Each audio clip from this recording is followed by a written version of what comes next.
you can have a better resolution. Okay. Bab 3. Siapa dah masuk bab 4, bahagian kereaktifan logam? Okay. Ingat lagi tak guys? Sabtu lepas, I got give you one assignment.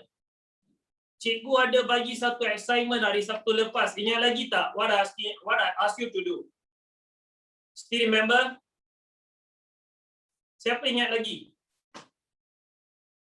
Yang student yang hadir kelas saya hari Sabtu lepas tu dia orang akan tahu. Cikgu ada bagi satu assignment. Apa dia?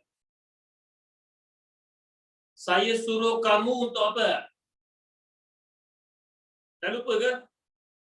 Yes. Okay. Cikgu suruh kamu hafal siri kereaktifan, okay, logam. Okay, cikgu suruh kamu hafal benda ni, siri kereaktifan logam. Iaitu susunan dia, okay, ataupun turutan dia daripada logam yang sangat reaktif kepada logam yang langsung tidak bersifat reaktif. Ingat lagi student. Still remember guys, I ask you to remember this. Guys, boleh dengar student boleh dengar tak? Boleh dengar dan boleh tengok dengan jelas tak student ni? Cikgu tulis kat depan ni, siri kereaktifan logam. Nampak tak? Boleh dengar, boleh nampak Okey. Alright. Tanpa melengahkan masa. Minggu lepas ataupun Sabtu lepas kita belajar tentang mineral. Dan cikgu dah bagi tahu dah definisi bagi mineral. Okey. Mineral ni merupakan sejenis pepejar yang wujud secara semula jadi. Dia ada di bahagian mana? Okay, ingat lagi mineral. Jadi kita panggil dia sebagai mineral. Mineral ni diwujud sebagai sejenis bentuk pepejar. Selain daripada tu, kita dapat mineral ni di bahagian kerak bumi. Okey, dia wujud dalam dua bentuk. Yang pertama dalam bentuk unsur.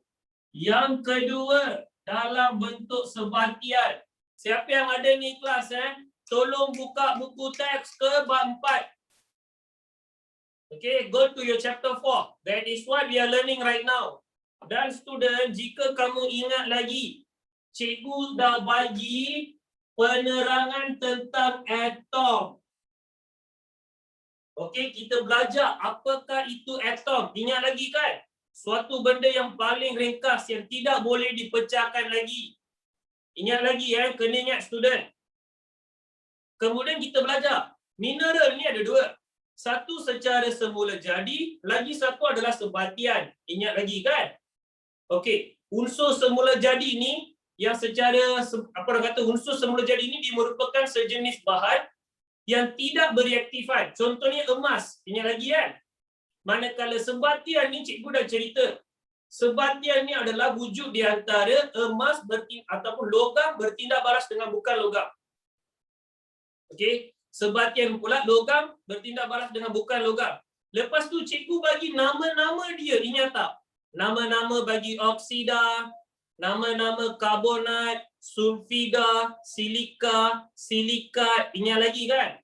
Cikgu suruh you hafal semua benda tu. Okey, dalam buku teks semua benda tu dah ada dah. Okey, semua benda tu dah ada dah. Jadi hari ini saya nak masuk straight to the point. Apa yang saya nak ajar hari ini adalah saya nak masuk kepada bahagian siri kereaktifan logam, iaitu topik 4.2. Okey, hari ini kita masuk kepada topik 4.2. 4.2 ni topik dia adalah siri kereaktifan logam. Inilah kita nak masuk hari ini.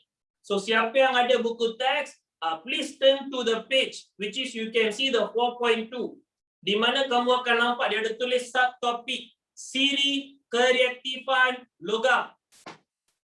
Okay, open your textbook. Okay, I think so in page number 129. Okay, buka muka surat 129. Dekat situ kelas ada benda ni. Okay, take some time. Okay, ambil masa sikit. Cuba tengok-tengok student, apa yang ditunjukkan dekat situ. Okay, try to have a look what they are showing over there. Kamu akan nampak kelas, dia tulis dekat situ, you can see states over there. Dia akan tulis, kecergasan suatu logam bertindak balas secara kimia dengan bahan lain. Boleh faham kan? Biasanya student okey, tengok sini, semua tengok sini kelas. Biasanya kita ambil logam.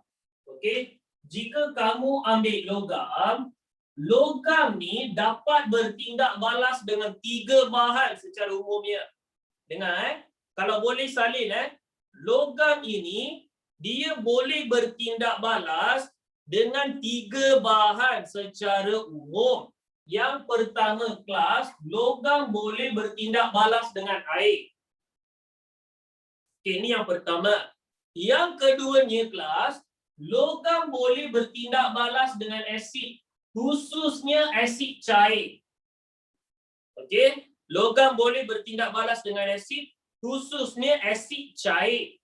Yang ketiga, logam dapat bertindak balas dengan gas oksigen. Can follow or not student? Can follow tak? Okey, cikgu dah bagi tahu. Apa yang kita nak belajar hari ini adalah 4.2 iaitu siri kereaktifan logam dan cikgu dah tunjuk dekat sini. Logam dia dapat bertindak balas dengan 3 benda. Apakah 3 benda tu? Air, asid yang bersifat cair dan juga oksigen. Boleh ingat Dan kereaktifan logam ini kita boleh bahagikan kepada 3 bahagian. Dengar betul-betul. Kereaktifan logam kita boleh bahagikan dia kepada 3 bahagian. Apakah 3 bahagian tersebut? Logam yang sangat reaktif. Okey, sangat reaktif. Yang kedua, logam yang sederhana reaktif. Okey, logam yang sederhana reaktif. Dan yang ketiga adalah logam yang tidak bersifat reaktif. Salin. Okey, logam ni dibahagi kepada 3 bahagian. Iaitu logam yang sangat reaktif, yang kedua, logam yang sederhana reaktif, dan ketiga, logam yang tidak bersifat reaktif. Boleh faham setakat ni student? Kalau faham, please let me know in the chat box. Yes, teacher can understand. Kalau tak faham, you can ask. Teacher, boleh ulang lagi sekali tak? I'm ready to ulang lagi sekali. Please let me know in the comment section, student. Okay? You can just type it, you let me know. So, benda ni adalah benda yang penting. Okay, ini merupakan benda yang penting. Boleh faham Okey, ingat. Logam, dia bertindak balas dengan 3 bahan. Air, asid, oksigen. Dan kereaktifan logam ni dibahagi kepada 3. Yang pertama, sangat reaktif. Yang kedua, sederhana reaktif. Dan ketiga, tidak bersifat reaktif. Okey, so ada 3 kategori. Sekarang kelas, apa yang kita perlu tahu adalah nama-nama logam tersebut. Okey, kita perlu tahu nama-nama logam tersebut. Disebabkan benda ni lah student, cikgu suruh kamu hafal ataupun memahami siri kereaktifan logam. Boleh faham? Boleh faham? Okey, sekarang kita tengok kategori pertama. Logam yang sangat reaktif. Okey. Jumlah logam yang sangat reaktif ni ada 3. Okey. Jumlah logam yang sangat reaktif ni ada 3. Apakah nama dia? Nama dia kelas dikenali sebagai kalium. Okey. Yang pertama nama dia kalium. Diikuti oleh natrium. Okey. Yang pertama kalium, yang kedua natrium, Dan yang ketiga adalah kalsium. Ingat. Yang pertama, kalium. Yang kedua, natrium. Yang ketiga adalah apa? Kalsium. Boleh faham? Kemudian, kita pergi kepada logam-logam yang sederhana reaktif. Logam-logam yang sederhana reaktif ni ada berapa? Ada lebih kurang 1, 2, 3, 4, 5, 6. Ada 6. Okey. Yang sederhana reaktif ni, jumlah logam dia ada 6. Okey, apakah nama-nama dia? Yang pertama kelas tulis. I leave a gap. I leave a gap. Magnesium. Okey. Selepas magnesium, aluminium. Selepas aluminium, zinc. Okey. Selepas zinc, besi. Okey. Selepas besi, kamu boleh tulis timah. Okey, timah. Okey, one line. And then you can add one more logam actually. Okay, you can add one more logam. Nama logam tu dikenali sebagai plumber. Okay, plumber. Okay, boleh tengok kan? Boleh nampak tak kelas? Aurum tu adalah emas. Aurum merupakan logam yang langsung tidak bersifat reaktif. Okay. Sabar dulu aurum adalah sejenis emas. Aurum adalah emas. Nama lain bagi emas adalah aurum. Okey, dia langsung tidak bersifat reaktif. Jadi cikgu kata 6. Jadi kira 1, 2, 3, 4, 5, 6. Okey dah. Sekarang kita masuk kepada bahagian logam-logam yang tidak bersifat reaktif. Logam yang tidak bersifat reaktif ni ada berapa? Ada 3. Okey. Ada 3. Dan apakah nama logam-logam ini kelas? Nama logam dia adalah, ingat, first, kuprum, salin. Okey. Selepas kuprum, perak. Kuprum, perak. Dan yang terakhirnya, emas, aurum. Kamu boleh tulis aurum, kamu boleh tulis emas. Boleh nampak student? Bagi tahu cikgu, nampak ke tak student? Nampak Jadi kelas, cikgu ulang lagi sekali. Ada student tanya, "Sir, in exam, do you think they will ask all of this?" Definitely they will ask. That is the reason I'm teaching you. Memang dia boleh tanya. Apa yang kita belajar sekarang ini adalah, okey, apa yang kita belajar sekarang ini adalah bahagian kimia, subjek kimia, chemistry. Cikgu, apa itu maksud zinc? Zinc adalah sejenis logam. Belian tu apa cikgu? Belian adalah bukan logam. Okey, dengar Belian bukan logam. Belian kelas dia terdiri daripada karbon. Ingat, dia terdiri daripada sejenis sebatian karbon. Belian bukan logam, student. Okey. So kelas, memang you kena ingat apa yang you belajar sekarang ni, apa yang you belajar sekarang ni, belian is diamond, yes. Apa yang kamu belajar sekarang nanti senang untuk kamu untuk membuat subjek kimia. Pasal tu kelas, dia dah bagi introduction dia in form 3 itself. Okey. Masa form 3 kita dah kena start belajar dah benda ni. You must know in a form 3 itself. Okey. Apakah itu plumber? Semua ni adalah logam. Apa yang cikgu tunjuk depan ni, semua ni adalah nama-nama logam. Okey? Faham tak student? Student, faham ke tak? Okey. Salin. So, jumlah logam kelas yang dekat sini sebenarnya ada banyak. Siri kereaktifan logam ni sebenarnya ada banyak. Tetapi untuk setakat kamu, jumlah logam cikgu tunjuk 12 sahaja. Ingat. Jadi, kamu tengok. daripada paling reaktif. Apabila diturun ke bawah, kereaktifan dia tu semakin berkurang. Okey. So yang paling reaktif adalah kalium, natrium, kalsium. Okey, 3 logam ni paling reaktif. Diikuti oleh sederhana reaktif iaitu magnesium, aluminium, zinc, besi, timah dan plumber. Manakala contoh logam yang langsung tidak bersifat reaktif, apa dia? Kuprum, perak dan emas.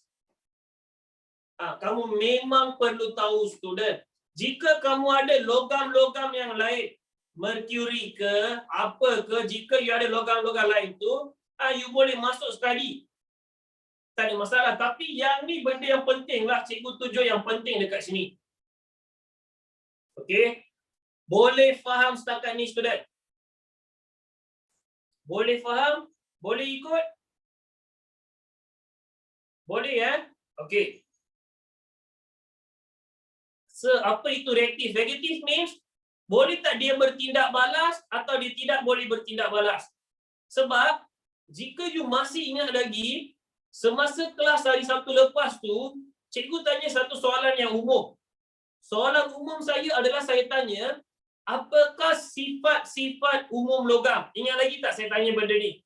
Okey, sifat-sifat umum logam adalah seperti dapat mengkonduksikan elektrik, dapat mengkonduksikan haba, mempunyai takat didih dan takat lebur yang rendah.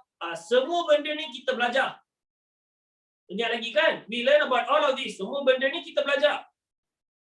And then selain daripada tu, dia berkilat, dia kuat, mempunyai ketumpatan yang tinggi. We learn about all of this. We learn about this. Tetapi kelas, dalam persamaan tu, kita pelajar perbezaan dalam logam tu. Maka, perbezaan di dalam logam tu kelas dikenali sebagai kereaktifan. Okey? Perbezaan di dalam logam dikenali sebagai kereaktifan. Okey, kita tahu logam tu kuat. Tapi ada tak semua logam karat? Tidak. Boleh faham Okey, so benda ni lah kelas dikenali sebagai kereaktifan. Boleh faham setakat ni student? Okey. So ada sebarang jenis persoalan kamu boleh tanya. Okey, jangan risau. Cikgu akan cuba sedaya upaya untuk jawab. Cikgu, kalau ferrum adalah besi. Ferrum, nama lain bagi ferrum adalah besi. So can we write in scientific form like replacing kalium with write down K only? If you're able to memorize in that way, you can go on. Kalau you dapat hafal, you dapat memahami dalam cara tersebut, go on, I'm giving you green light.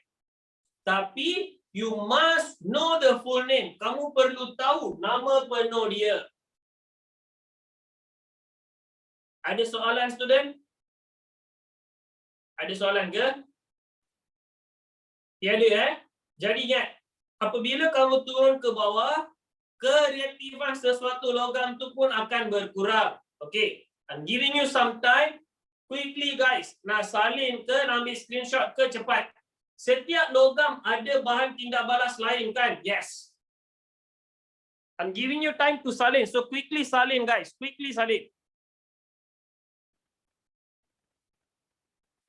Okey, tolong salin dengan cepat.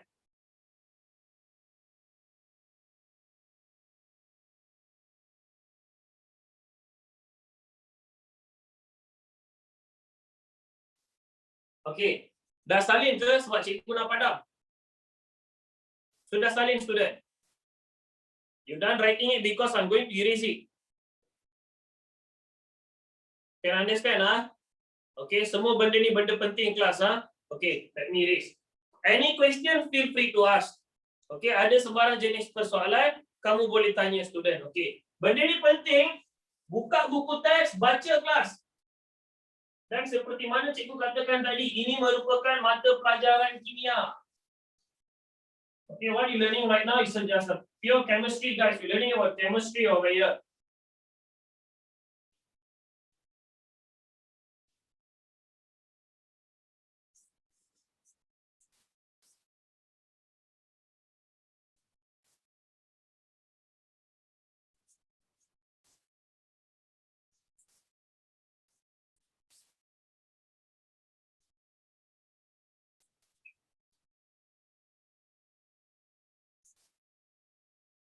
Okay, any question you want to ask?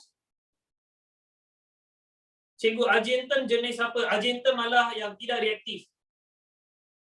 Okay, argentum merupakan sesuatu logam yang tidak bersifat reaktif. Logam dan besi are same? No. Besi adalah contoh logam. Okay, besi adalah contoh logam. Okay. If logam bertindak balas dengan zinc, boleh yes, oksida logam, itulah jawapan dia. Let me take some time to go through all your questions. Okay, ramai yang tanya soalan. Okay, so I think so now it's time for me to read your questions. Okay, ada lagi student? Okay, I will spend about 2 minutes to answer your question. Quickly, you can ask right now. Lagi apa? Okay, argentum nama lain. Cikgu, untuk welding kita guna logam apa? Welding. Timah. Okay, nama dia timah. Ada berapa jenis besi? Oh, more than 30. Tengok dalam periodic table, dalam jadual berkala tu lebih kurang 70% bahan dalam jadual berkala tu adalah logam. Okey, lebih kurang 70% unsur di dalam jadual berkala adalah logam. Okey. Anything else? Quickly guys, quickly. Okay, I will answer some or two more questions. Lepas tu I will continue with the class. Okay. Cikgu, biji timah dengan timah sama ke? Biji timah adalah sejenis sebatian. Timah adalah sejenis unsur. Okay. Biji timah adalah sebatian. Timah adalah sejenis unsur. So how to memorize all of this? Repeat, baca setiap hari. The more repetition, the more memory. Okay, you kena baca tiap-tiap hari. Tin is coming from biji timah. Yes. Cikgu, adakah building mengadakan logam? I cannot understand what question is that. Quickly, just one more question, guys. Benda-benda yang senang tu you boleh cari dengan sendiri. Mana-mana yang betul-betul you tak faham, you can ask. Hidrogen adalah tidak logam. Hidrogen bukan logam. Hidrogen adalah sejenis gas. Okay, hidrogen adalah sejenis gas. Hidrogen bukan logam, student. Okay. I think so, kami continue. Kita sambung daripada mana kita berhenti. Okay. Sekarang kelas, logam-logam ni dengar. Logam-logam dia mempunyai kebolehan yang berlainan untuk bertindak balas. Dengan siapa? Dengan oksigen. Kan kita tengok ada 3. Sangat reaktif, sederhana reaktif dan langsung tidak bersifat reaktif. Jadi, apabila logam ni dipanaskan dalam oksigen, dengar, apabila logam dipanaskan dalam oksigen, tindak balas kimia akan berlaku untuk menghasilkan oksida logam. Okey, apakah itu oksida logam?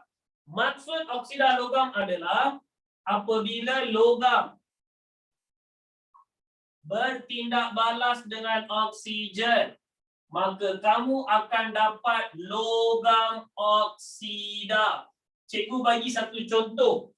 Jenis logam yang kamu gunakan adalah zinc. Okey, apabila zinc bertindak balas dengan oksigen, bahan yang kamu akan dapat adalah zinc oksida. Ini contoh dia.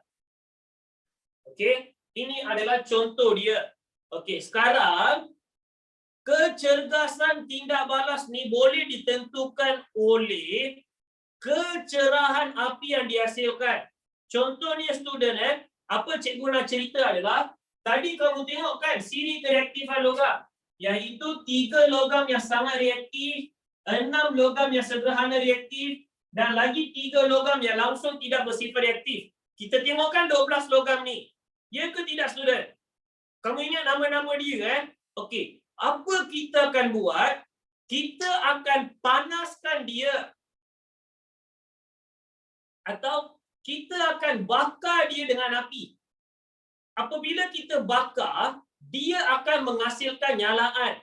Contohnya kelas, dengar. Apabila kita ambil 3 logam yang sangat reaktif ni, lepas tu kita tunjukkan dengan api, dia dapat menghasilkan suatu nyalaan. Okey, suatu nyalaan yang sangat terang. Okey, ingat. Apabila kita tunjukkan logam-logam yang sangat reaktif, yang 3 logam tu iaitu kalium, lepas kalium adalah apa? Natrium dengan lagi satu kalsium. 3 logam tu, ingat lagi ya, 3 logam yang sangat reaktif. Okey, kalium, natrium dan kalsium.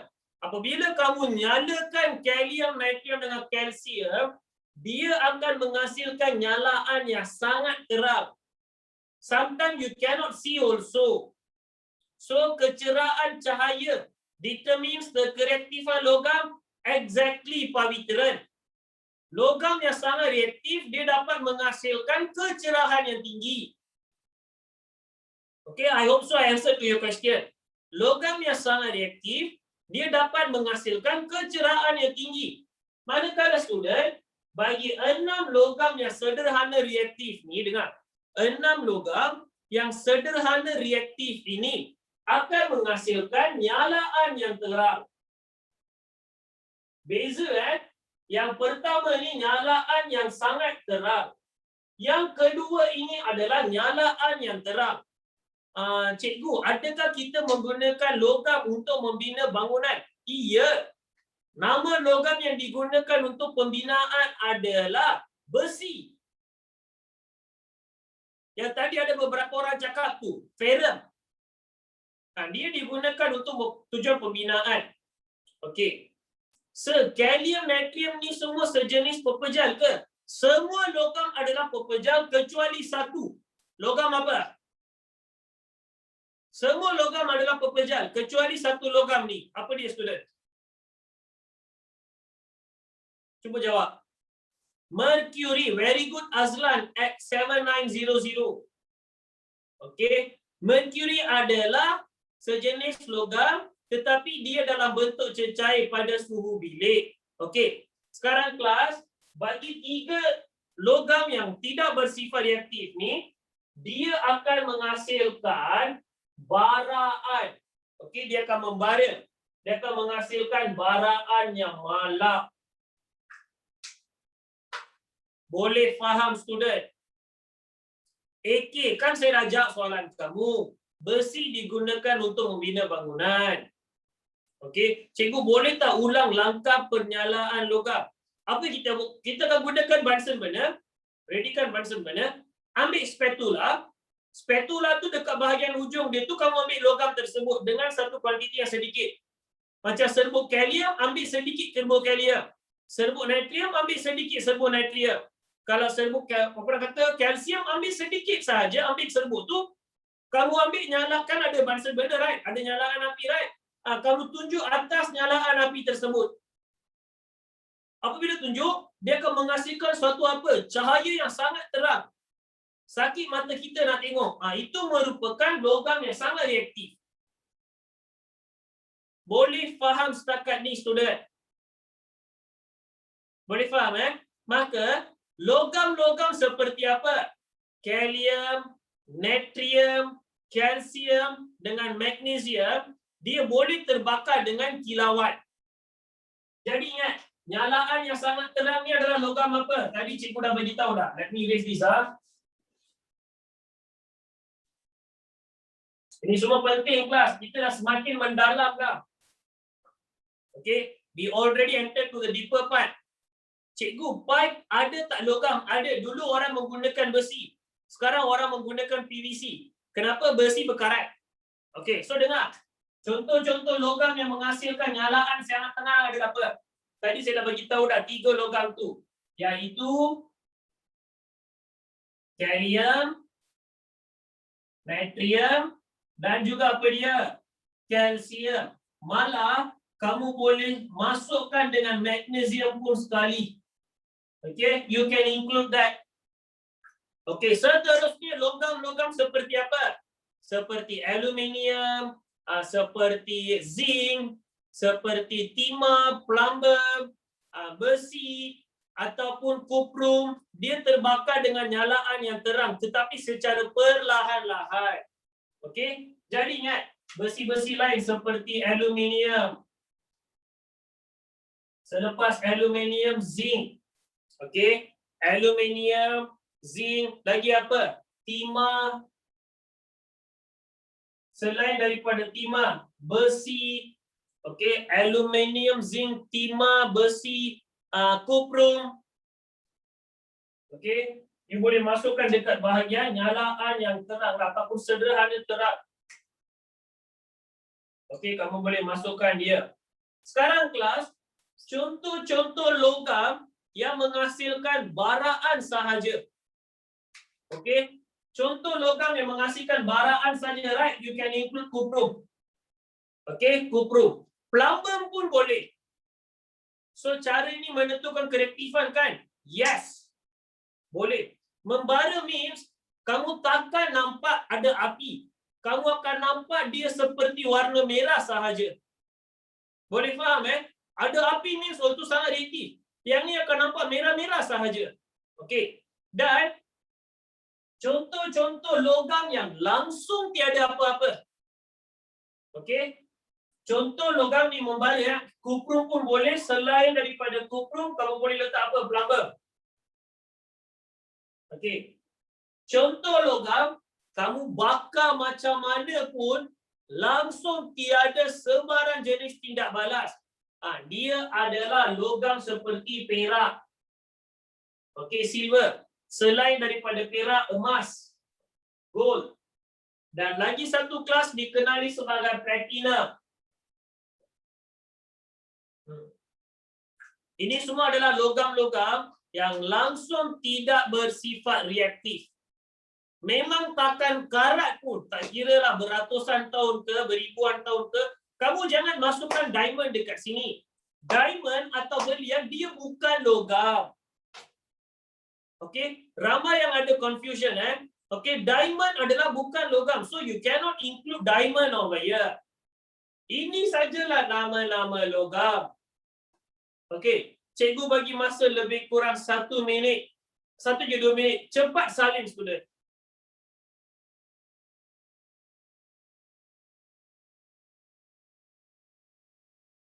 Okey, tolong salin dengan cepat.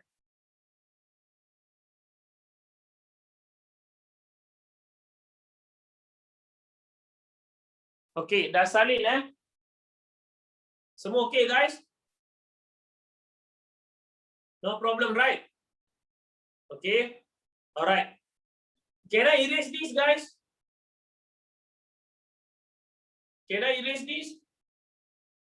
Alright. Let me erase. Ingat ciri kereaktifan logam. Macam mana kita nak bezakan dia. Semua tu kamu perlu ingat.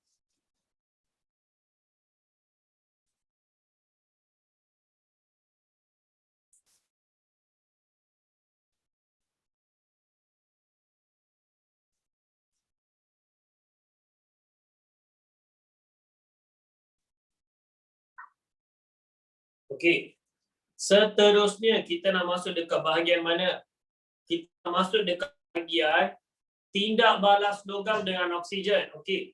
Jika kamu masih ingat lagi, tadi cikgu dah bagi tahu dah. Logam bertindak balas dengan 3 bahan. Apakah nama 3 bahan tersebut? Cikgu, semua bahan bakar dalam logam? Tidak. Okey. Air, asid, oksigen. Very good. Bagus. Mantap. Itulah 3 bahan dia. Apa dia? Air, asid dan oksigen. Logam akan bertindak balas dengan 3 bahan ini. Baik kelas, sekarang kamu tengok. Benda pertama yang kita nak fokus dekat sini adalah tindak balas logam dengan oksigen. Okey? Cikgu akan lukis satu gambar aja dekat depan. Kamu nak tengok lukisan itu, dalam buku teks pun ada, saya faham. Tapi saya nak kamu pun lukis benda yang sama dan labelkan gambar raja tersebut. Kenapa? Sebab soalan yang berdasarkan tentang lukisan Dan soalan yang berdasarkan atau yang ditanya pasal label, mesti dia akan tanya di dalam exam.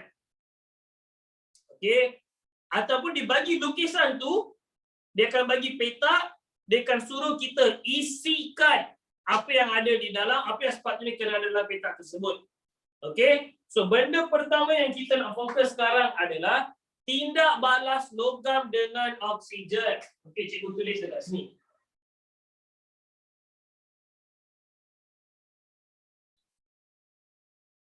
Tindak balas logam dengan oksigen. So, apakah hasil tindak balas dia? Hasil tindak balas dia adalah oksida ataupun logam oksida. Faham kan? Okey, logam bertindak balas dengan oksigen, kamu akan dapat logam oksida. Okey. How does it look like? Dengar.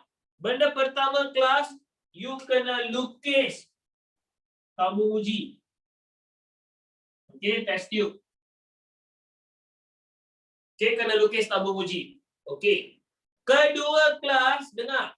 Kamu kena letak kapas dawai ataupun kasar dawai. Ini merupakan tempat di mana kamu perlu letakkan kasar dawai ataupun kapas dawai. Okey, so label.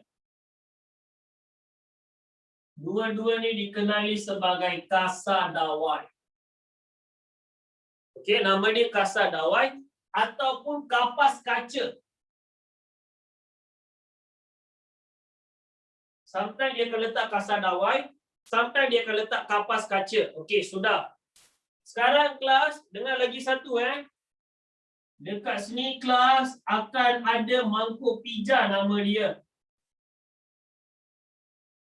Ataupun you just write down mangkuk pija lah, mangkuk pija pun boleh. Okey, write down. Dalam mangkuk pija tu akan ada serbuk logam. So salin. Dalam ni ada serbuk logam. Okey, serbuk logam. Kemudian kelas, dekat bahagian paling terakhir ni pun ada sejenis serbuk. Okey. Nama serbuk ini adalah, ingat nama serbuk tu dikenali sebagai haplokalium. Salin Nama dia dikenali sebagai haplokalium manganate. Okey, haplokalium manganate BII. Okey. Apakah fungsi? Dengar apakah fungsi haplokalium manganate?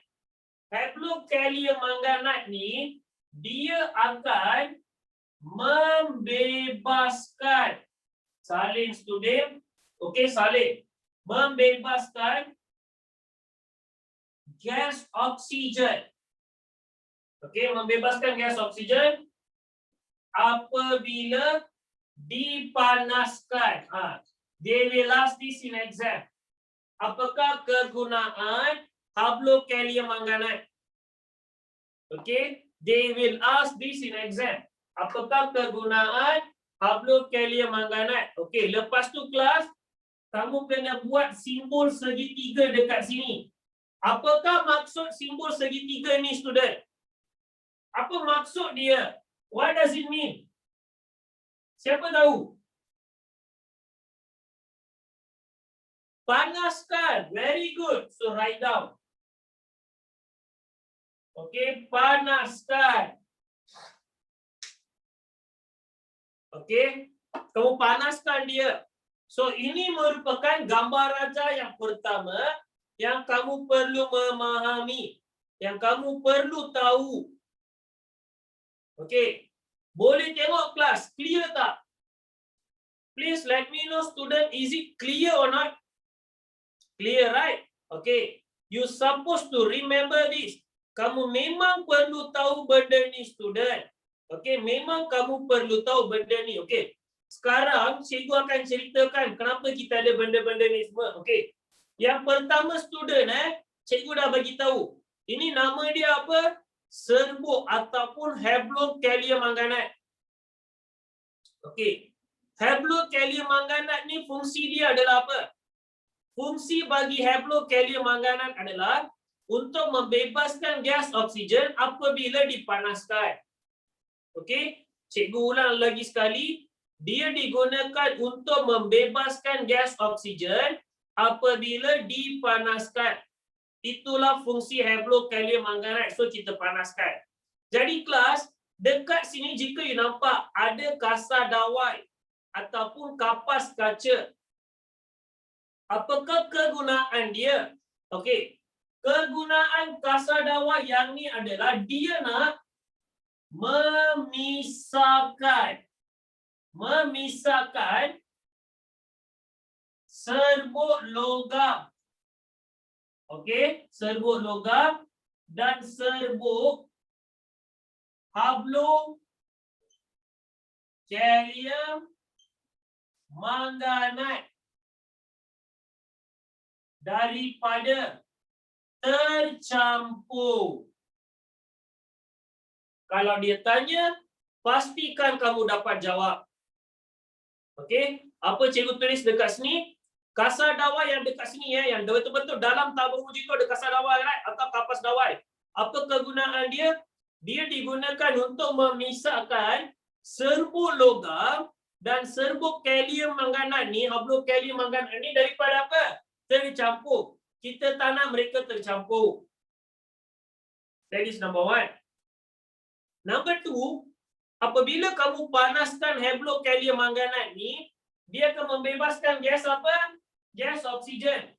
Jadi, gas oksigen yang dibebaskan ini, kita kena pastikan bahawa dia tidak terkeluar. Kita nak pastikan gas oksigen tersebut bertindak balas dengan serbuk logam. So, bila kamu panaskan, dibebaskan oksigen. So, semua oksigen yang dibebas ni, kita nak dia bertindak balas dengan serbuk logam. Kita tak nak dia tu terbebas keluar. Pasal tu kita tutup dia dengan kasar dawai ataupun kapas kaca. Boleh faham, student? Okey? Boleh faham? Cikgu tulisan sebelah serbuk logam tu tak clear. Serbuk logam ni. Yang ni, membebaskan gas oksigen apabila dipanaskan. Cikgu, apa itu piring porselin? Ini piring porselin lah ni. Mangkuk pijak ataupun dikenali sebagai piring porselin. Dekat situlah kita akan letak serbuk besi kita. Boleh faham? Okey? Kemudian kamu akan nampak akan berlaku perubahan warna. Kenapa? Sebab serbuk logam tersebut tengah bertindak balas dengan oksigen.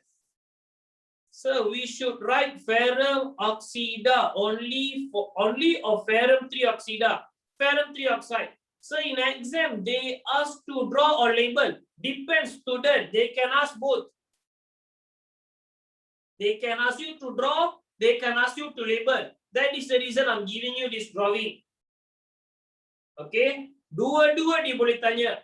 Ini nama dia adalah haplokalium manganat. Haplokalium manganat. Oh, cepat student. Siapa yang ada soalan? Ini merupakan masa untuk anda tanya soalan. Cepat. Any question you can ask. Let me go slow and steady. Saya tak nak rush. Kamu nak saya ulang bahagian mana, bang?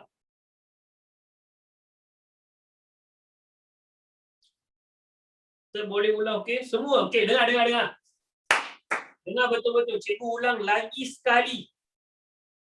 Dengar, Tujuan eksperimen ni dijalankan. Okey? Tujuan eksperimen ni dijalankan adalah untuk mengkaji tindak balas logam dengan siapa? Oksigen. Kita nak tengok, ada tak logam yang kita letak dekat sini ni boleh bertindak balas dengan oksigen ke tidak? Jadi, inilah dia. Kita akan masukkan serbuk haplokalium manganat. Kenapa? Sebab dia boleh membebaskan gas oksigen apabila dipanaskan. Clear ke tak? Bagi tahu dekat situ. Clear cikgu, write down. Faham Pertama kita akan letak ni dia. Hablokalium manganat, kita panaskan dia. Kenapa dia membebaskan gas oksigen? Clear Okey. Next. Kita akan letak suatu kapas kaca. Kenapa kita letak kapas kaca? Untuk memastikan serbuk logam dengan serbuk kalium manganat ni tercampur. Kita tak nak dia tu tercampur. Pasal tu kita nak pisahkan dia. Faham? Kalau faham, bagi tahu faham. Bagi tahu student. Clear Okey. Lepas tu kita akan ada piring porselin. Inilah piring porselin. Ini dia piring porselin atau mangkuk pijak. Dalam tu kita akan letak serbuk logam kita. Serbuk logam ni mungkin yang sangat reaktif atau sederhana reaktif atau langsung tidak bersifat reaktif. Okey. Dan yang paling ujung ni pun kita akan letak kapas kaca. Kenapa? Sebab kita nak pastikan gas oksigen yang dibebaskan semasa pemanasan tu dapat bertindak balas dengan serbuk logam tersebut. Kita tak nak gas oksigen tu terbebas begitu sahaja. Okey. Faham? Why bateri litium meletup apabila dipanaskan? Sebab litium merupakan sejenis logam yang sangat reaktif. Macam mana tentukan ketindakan dia? Perubahan warna? Ada tak dia ni apa orang kata terbakar dengan nyalaan yang terang? Atau sangat terang? Atau sederhana terang? Atau malap? Atau langsung tiada sebarang jenis perubahan? By the brightness of the light produced lah. We're going to know. Cikgu, kalau serbuk logam bercampur dengan kalium manganat, apa yang berlaku? Kamu takkan dapat keputusan yang apa? Yang tepat. Okey, result kamu ni tak betul. Kalau bahan logam yang sangat reaktif dipanaskan, ia akan meletup ke? Definitely akan meletup. Pasal tu kita sampai menjalankan eksperimen ni di dalam, in English we call safety cabinet. Pernah dengar perkataan safety cabinet? Dalam makmal sekolah ada safety cabinet. Kamu hanya menjalankan eksperimen dekat situ sahaja. Sebab eksperimen ni boleh meletup. Cikgu, kalau kita tiada apa-apa perubahan, apa yang akan berlaku? Nothing means nothing lah. Jika dah tahu tiada sebarang jenis perubahan, you panaskan macam mana pun serbuk ni begitu sahaja, ini menunjukkan serbuk tu merupakan serbuk ataupun logam daripada kumpulan yang langsung tidak bersifat reaktif. Ramai yang tanya soalan yang bernas, bagus. Lagi 2 soalan student, lepas tu cikgu nak continue. 2 more questions. And then I shall continue. Okay. Cikgu, kalau oksigen terkeluar, apa yang berlaku? Maka tindak balas tu tak lengkap lah. Okay, kita tak nak dia tu keluar. Kalau dia keluar, maka tindak balas tu tak begitu cekap. Okay. Cikgu, apakah kegunaan zinc? Zinc digunakan untuk membuat atap rumah. Singki pun zinc.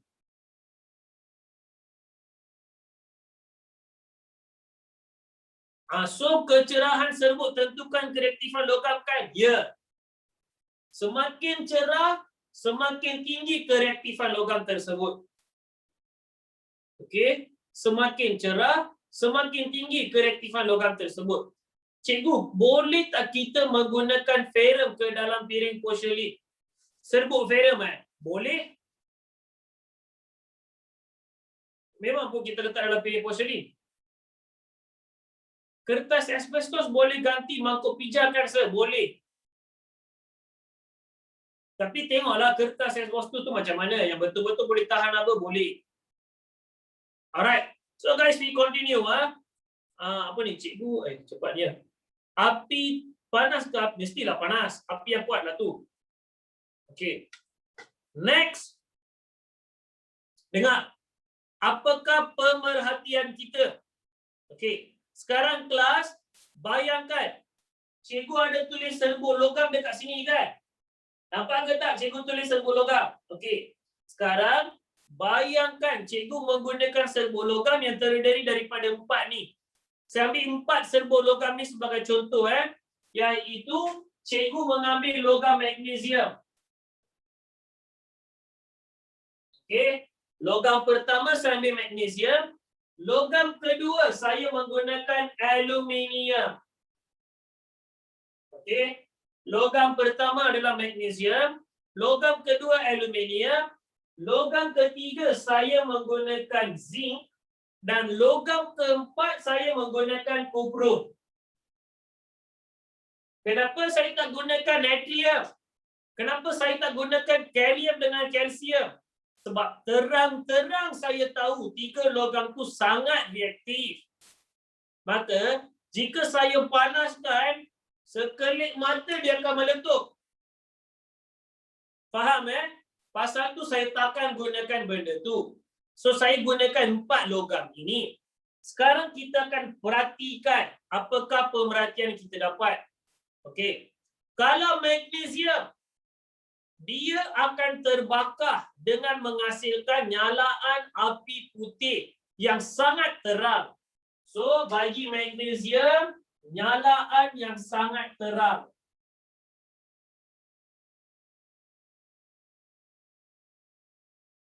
Okey, ingat. Kalau magnesium, dia menghasilkan nyalaan yang sangat terang. Lagi satu kelas, tindak balas dia tu agak cepat. Okey, tindak balas tu berlaku dengan agak cepat. Okey. Kalau aluminium macam mana? Aluminium pun menghasilkan nyalaan yang terang dan cepat. Yang ni sangat terang, manakala bagi aluminium dia nyalaan yang terang. Dan kadar tindak balas dia macam mana? Kadar tindak balas dia adalah cepat. Okey, bagaimana dengan zinc? Zinc kelas dia menghasilkan nyalaan yang terang juga. Okey, zinc dia pun menghasilkan nyalaan terang. Dan bagaimanakah kadar tindak balas? Kadar tindak balas tu dia berlaku secara perlahan. Okey, slower. Next adalah kuprum.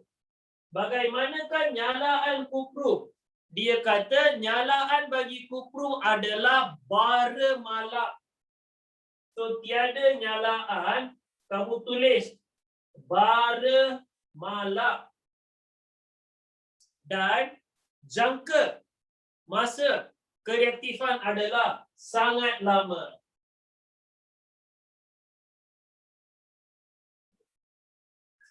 Ataupun sangat perlahan. Kamu jangan pergi menggunakan logam-logam yang sangat reaktif. Nanti silap hari bulan meletup nanti. Okey, cepat salin student, cepat salin.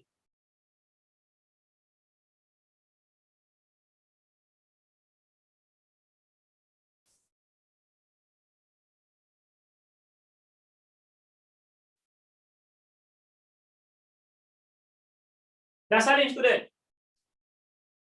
Sudah? Tolong bagi tahu dekat cikgu dah salin ke belum? Dah Okay. Can I erase this, guys? Please let me know whether I can erase or not. Can Cikgu, adakah haplokalium? Aduh, cepat ni dia sudah lalu soalan dia tu. Okay, I erase guys. Okay, I erase. Semua ni dah salin, lukisan pun dah ada lah.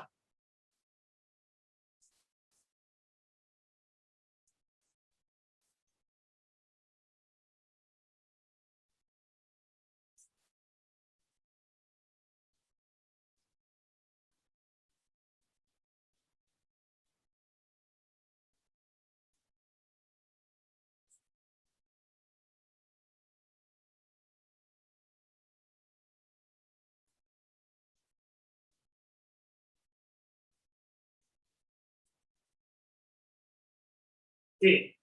Sekarang kelas, apa yang kita perlu tahu? Analisa dia. Dah berlakukan eksperimen ni, apa analisa dia? Kita dapat tahu bahawa haplokalium manganat ni apabila dipanaskan, dia membekalkan gas oksigen. Dan kita nak tengok adakah gas oksigen ni bertindak balas dengan logam atau tidak. Okay, that is number one. Number two, magnesium. Okay, logam magnesium ni dia sangat bertindak balas. So, bagi sesuatu logam yang bertindak balas dengan aktif, kita akan menggunakan perkataan cergas. Okay, we will use this word. So you can write down magnesium. Okay, magnesium, logam magnesium bertindak balas dengan sangat cergas dengan oksigen, sementara kuprum pula macam mana? Tidak begitu reaktif dengan oksigen. So tindak balas logam ni kamu boleh tulis dengan apa? Persamaan perkataan. Okey, jadi student, logam pertama kita guna adalah apa? Magnesium. Apabila magnesium bertindak balas dengan oksigen, apakah nama bahan yang terhasilkan, student? Bagi jawapan dia. Apabila magnesium bertindak balas dengan oksigen, apakah bahan yang dihasilkan? Magnesium oksida. Very good. Jawapan dia adalah magnesium oksida.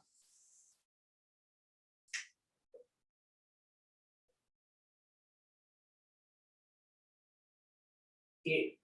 Seterusnya, apabila aluminium bertindak balas dengan oksigen, apakah nama bahan yang kamu terima? Apabila aluminium bertindak balas dengan oksigen, nama dia adalah aluminium oksida.